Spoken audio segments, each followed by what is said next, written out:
दिल्ली के रामलीला मैदान में अरविंद केजरीवाल सरकार के अधिकारों की रक्षा के लिए रैली कर रहे हैं। आज लालू यादव का जन्मदिन है। सोशल मीडिया पर उन्हें लोग मंडल मसीहा, शोषित वंचितों की आवाज कहकर बधाई दे रहे हैं। मैं फिर कह रहा हूं, जैसे जैसे समय गुजरेगा लालू यादव के कामों का एक्सेप्टेंस बढ़ेगा। वहीं दूसरी तरफ सोचिए, खिलाड़ियों ने कहा है, पुनिया ने का बयान आया है कि हम पर दबाव बनाया जा रहा है, खिलाड़ियों को डराया जा रहा है, टीवी अखबार हमें तोड़ने की कोशिश कर रही है और अगर हमें 15 तक न्याय नहीं मिला तो 16 और 17 तारीख को हम बड़ा कार्यक्रम करेंगे। तो खिलाड़ी बैकफुट पर लौट नहीं रहे हैं। क्या वो किसान समाज से हैं इसलिए मीडिया उनके साथ नहीं है? अब सोचिए, जब जाट, गुर्जर, पटेल, मराठाओं के साथ मीडिया नहीं है, जैसे पटेल आरक्षण मांग रहे थे मीडिया तब भी उसके खिलाफ था, जाट आरक्षण मांग रहे थे तब भी खिलाफ था, गुर्जर आरक्षण मांग रहे थे तब भी खिलाफ था, और अब पटेलों की जब किसान समाज की बेटियां सड़कों पर है, महिलाएं सड़कों पर है, तो भी उसके खिलाफ है। मैं इसलिए कह रहा हूं, इस देश की मीडिया जातिवादी है। पता कीजिए किस जाति के लोग बैठे हुए हैं और किस तरह से वो आपको अपने ही धर्म के लोगों के खिलाफ है। तो वो तमाम खबरें जो सोशल मीडिया पर वायरल है, सोचिए अरविंद केजरीवाल आज दिल्ली में रैली कर रहे हैं। अच्छी बात है, करना चाहिए। यही अरविंद केजरीवाल थे जो पर्ची लेके घूमते थे। कौन सारे इनको SC ST OBC के नेता भ्रष्टाचारी लगते थे। खैर, अब देर सवेर ही सही मोदी जी के एक बात के लिए तारीफ करनी होगी कि कांग्रेस के दौर में जाति देखकर कार्रवाई होती थी, बीजेपी के दौर में पार्टी देखकर कार्रवाई होती है। और मैं विपक्षी दलों के एक नाकामी से तो बिल्कुल खुश हूं। कोई भी विपक्षी दल तब तक सड़क पर नहीं निकलता है जब तक जनता पीस रही हो, चाहे महिला खिलाड़ी पीस रही हो, चाहे महंगाई हो, चाहे मुसलमानों पर हमले हो, चाहे दलितों पर हमले हो, चाहे पिछड़ों के अधिकार छीने जाए आरक्षण का। ये तमाम जो सवर्णों के दल हैं ना, ये तभी घरों से निकलते हैं। और अब तो बहुजनों के दल भी, जब इन पर अपने पर आफत आती है, राहुल प्रियंका पर आफत आई, सोनिया गांधी पर आफत आई तो कांग्रेस सड़क पर थी, आम आदमी पार्टी के मुख्यमंत्री पर आफत आती है तो ये खुद सड़कों पर हैं। कभी जनता के मुद्दे पर सड़क पर निकल लीजिए। लेकिन बीजेपी ये काम करते हैं, जहां भी अपोजिशन में बीजेपी है वो जनता के मुद्दे पर, उसका मुद्दा भले अलग हो, महंगाई मुद्दा ना हो, धर्म ही मुद्दा हो, लेकिन सड़कों पर आती है। लेकिन विपक्षी दल तब सड़कों पर आते हैं जब उनके अपने नेता पर गाज गिरती है। तो मोदी जी कम से कम गाज गिराते रहिए इनकम टैक्स ईडी का विपक्षी दलों पर, उसी बहाने सड़कों पर निकले। अगर प्रधानमंत्री ने, मैं फिर कह रहा हूं, जितना ज्यादा बीजेपी विरोधियों पर कार्रवाई करेगी उतना चुनाव हार जाएगी। अगर प्रधानमंत्री ने विपक्षी दलों पर कार्रवाई करना बंद कर दिया तो वो चुनाव जीत जाएंगे, क्योंकि लोग घर में बैठे रहेंगे। बीजेपी की क्या स्ट्रेटजी है? जो सोशल एक्टिविस्ट हैं, जो पत्रकार हैं, जो उनसे सवाल पूछ रहे हैं, जो किसानों, आम आदमी का मुद्दा उठा रहा है, उनको जेल में डाल दो। चाहे वो पत्रकार हो, चाहे उमर खालिद हो, खालिद सैफी हो, शर्जील इमाम हो। पॉलिटिकल पार्टी उनको चैलेंज ही नहीं कर रहे हैं। देखते हैं, अब सुने कि 23 जून को पटना में बड़ी बैठक हो रही है। अब अखिलेश यादव सड़कों पर निकल रहे हैं। देखते हैं बाकी लोग की क्या तैयारी है। लेकिन एक बात तय है कि विपक्षी दल तभी घरों से निकलते हैं जब उनके नेताओं पर आफत आती है। जनता को उन्होंने किस्मत के सहारे छोड़ दिया है। तो खिलाड़ियों ने खैर कहा है कि हम अपनी लड़ाई को लड़ेंगे। पुनिया की बाइटें चल रही हैं। उन्होंने कहा कि 15 तक अगर हमें न्याय नहीं मिलता है, जो कि हमको खेल मंत्री ने आश्वासन दिया था, तो हम फिर सड़कों पर आएंगे। लालू यादव का जन्मदिन मनाया जा रहा है। लोग उनके सोशल रिवॉल्यूशनरी के तौर पर स्थापित कर रहे हैं। और खुद सोचिए, मैंने तेजस्वी यादव का ट्वीट देखा, मीसा भारती का ट्वीट देखा, जो एक डिप्टी CM है, एक संसद में, वो कह रहे हैं कि वो जननायक हैं, वो गरीबों के मसीहा हैं। तो लगता है कि कम से कम वो तो समझेंगे और वो गरीबों के लिए काम करेंगे। इस तस्वीर को देख लीजिए, दिलीप मंडल ने ट्वीट किया। सोचिए किस तरह से disturb by the treatment of Ambedkarite and panther movement leader Rahul दादा प्रधान, इनको किस तरह से एक दलित समाज के युवा की हत्या कर दी जाती है अम्बेडकर जयंती मनाने को लेकर।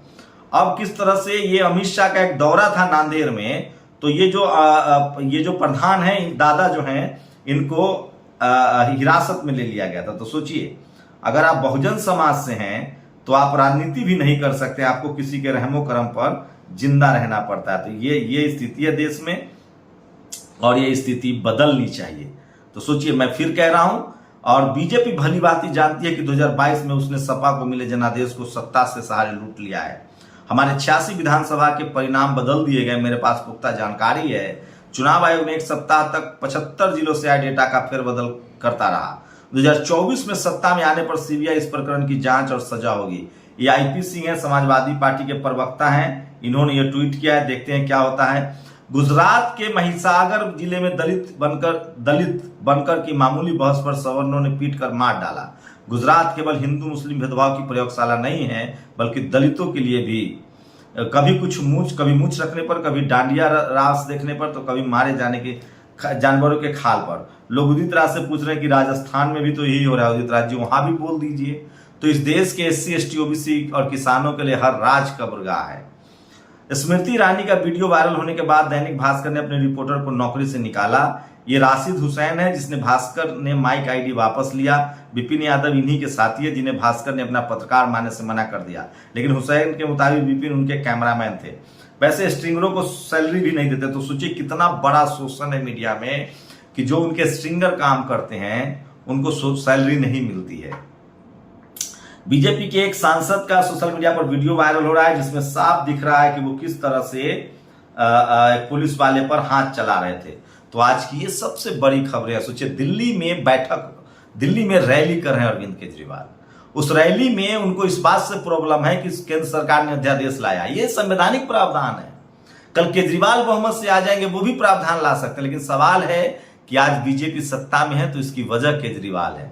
केजरीवाल साहब ने ही, मैं पिछली बात बता रहा हूं, आज जो भी परिस्थिति हो इन्हीं की वजह से कनी मोरी, पिछड़ा समाज की बेटी, ये प्रशांत भूषण, कनी मोरी, ए राजा जेल गए थे। ये लोग पर्ची लेके घूमते थे, मुलायम सिंह चोर है, लालू यादव चोर है। और सोचिए अब इनके 2 मंत्री जेल में, सत्येंद्र जैन और मनीष सिसोदिया। सोचिए बहुजन समाज के एक मंत्री को इन्होंने हटा दिया था। तो अरविंद केजरीवाल करम बैक आते हैं, अब इन भी मुश्किल में है, लेकिन अब सड़कों पर निकलने लगे हैं। चलिए देर ही सही। अब ये कह रहे हैं कि हमने रामलीला से कांग्रेस को हटाया था, अब रामलीला से बीजेपी के डिक्टेटरशिप के खिलाफ है। मतलब इनको महंगाई से कोई लेना देना नहीं है। देखिए पत्रकार का मतलब होता है सही विश्लेषण करना। वही लालू यादव के जन्मदिन पर सोशल मीडिया पर सैलाब है। अच्छा एक बात पूछ रहा हूं मैं उन तमाम SC ST OBC किसान हिंदुओं से, आखिर हिंदू समाज धर्म के नाम पर बीजेपी को क्यों वोट मिलता है? जयंत चौधरी को क्यों नहीं मिलता है? अशोक गहलोत को क्यों नहीं मिलता है? भूपेश बघेल को क्यों नहीं मिलता है? सोचिएगा जरूर। अब तो ये हो गया कि हिंदुओं के नाम पर सवर्ण ममता बनर्जी को ही वोट नहीं मिलता है। मैं फिर कह रहा हूं, जो मायावती जी को गाली दे, जो भी गाली दे, इसका मतलब वो घोर जातिवादी है। जो मुलायम सिंह, लालू यादव, जो तमाम पिछड़े दलित नेताओं को गाली दे, वो घोर जातिवादी है। एकदम पहचान कर लीजिए, क्योंकि ये सब तो हिंदू हैं, इनको क्यों गाली दिया जाता है, क्यों इनकी पार्टियों को वोट नहीं देता। इसलिए मैं समझ रहा हूं जो लोग हिंदू मुस्लिम का खेल देख रहे हैं वो सावधान रहे हैं। दरअसल हिंदू मुस्लिम के बहाने बहुजनों के हक अधिकार छीने जा रहे हैं।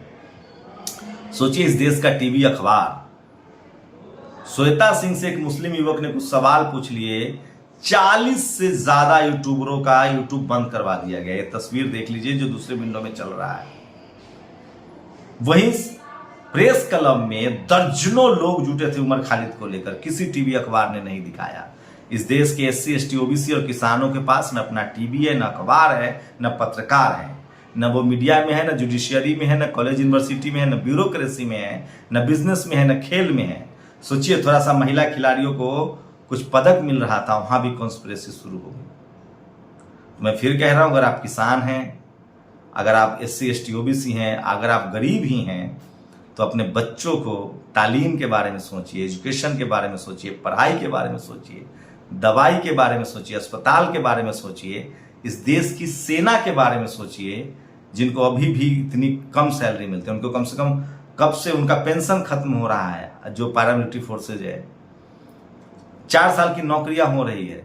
इस देश में सेना के जवानों की तनख्वाह 5 लाख रुपए होनी चाहिए, राष्ट्रपति जी की तनख्वाह के बराबर, या राष्ट्रपति जी की तनख्वाह बढ़ाइए, क्योंकि वो सीमा की सुरक्षा करते हैं।